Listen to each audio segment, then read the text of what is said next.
Syederalun, tradisi megang tetap berjalan seiring menyambut pelaksanaan ibadah puasa di bulan Ramadan tahun ini. Namun antusias warga tidak seramai tahun yang lalu, di mana para pedagang daging megang berjajar sepanjang jalan di kawasan Pasar Melabuh.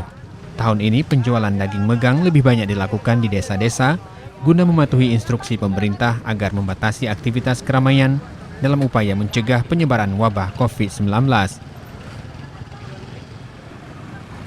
Sementara harga daging saat ini di kawasan Melabuh bervariasi, mulai dari Rp150.000 hingga Rp180.000 per kilogram. Paling ini orang belanja sambil belanja bumbu daging aja, jadi belanja di mari gitu. Ini harganya berapa?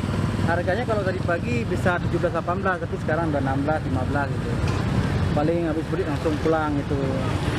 Ya, itu penyebab utama juga. Tapi tetap beli daging mereka ya? Iya, tetap. Itu apa, megang tetap di ini. Tetap nggak bisa dibuang, melekat di orang Aceh gitu. Dari Melabuh, Saadul Bahri, Serambi On TV.